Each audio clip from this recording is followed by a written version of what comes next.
रखे हैं उनको मान रहे हैं। इनके ग्राउंड जो है वो हम अपोज कर रहे हैं कि इनके इन ग्राउंड्स पर पुलिस रिमांड नहीं दिया जा सकता, पर हमारा क्लाइंट खुद कह रहा है कि मैं पुलिस रिमांड दे दो, मैं कोऑपरेट करने को तैयार हूँ, इसलिए शायद अब जज साहब ऑर्डर करेंगे। सीधे सीधे रिश्वत मांगने का ने बड़ा आरोप लगा दिया है केजरीवाल। देखिए, ये तो अब आप ईडी से पूछना कि 1922 अगस्त में ECI होती है, पहली अरेस्ट होती है, उसमें 4 कंप्लेंट फाइल होती है, सप्लीमेंट्री 1 होती है, 2 होती है, 3 होती हैं, 4 होती हैं, 5 होती हैं।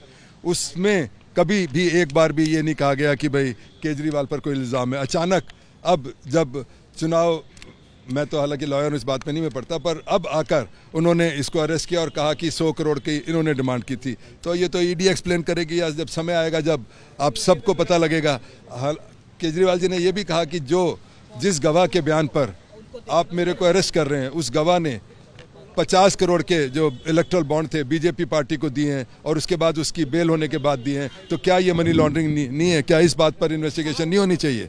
तो आज यही बात ही थी। ऐसे काउंसिल सर, आप संतुष्ट हैं? केजरीवाल ने खुद अपनी सारी बातें कह दी, या कुछ कहना था जो रह गया, मौका नहीं मिल पाया? आप नहीं, अब ऐसा है कि जज साहब ने ज़्यादा टाइम नहीं दिया, पर मैं समझता हूँ कि आज के दिन इतना ही कहना काफ़ी था। ठीक है, नहीं मैंने तो सुना नहीं ऐसे अभी। सर, ईडी का कहना है कि जो अरविंद केजरीवाल ने सबमिशंस किए हैं इलेक्टोरल बॉन्ड्स को लेकर, वो इस केस से बिल्कुल रेलेवेंट ही नहीं है। अब ये तो आप लोग भी इतने दिन से मेरे से ज़्यादा फॉलो कर रहे हो इस केस को, ये आप लोग तय करो कि रेलेवेंट है कि नहीं है। अगर एक एक्यूज इस केस का, और वो आपको याद होगा 6 दिन पहले जब आर्गूमेंट किया लर्नेड ASG ने, उन्होंने कहा कि अगर कंपनी, कोई पार्टी भी, अगर पॉलिटिकल पार्टी भी इन्वॉल्व होती है तो वो भी कंपनी मानी जाएगी और वो भी एक्यूज बन सकती है। तो अगर आम आदमी पार्टी एक्यूज बन सकता है तो बीजेपी भी एक्यूज बन सकती है। अगर बीजेपी को उसी एक्यूज ने, जिसकी बेल हुई, उसने 50 करोड़ दे रखे हैं, तो वो किस चीज़ में आएंगे ये तो आप लोगों को तय करना है। मैं तो जब कोर्ट में केस आएगा जब देखेंगे, पर आपको खुद मालूम होना चाहिए कि वो पैसे किस बात के दिए थे उसने।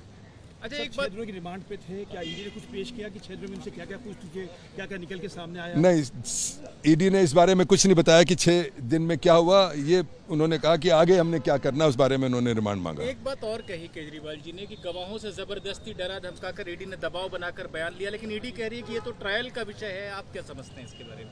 सारे विषय ट्रायल के हैं, पर इस समय तो रिमांड का विषय था तो हमने कंसीडर कर दिया, तो बाकी तो रेलेवेंट रहने की क्या बात है।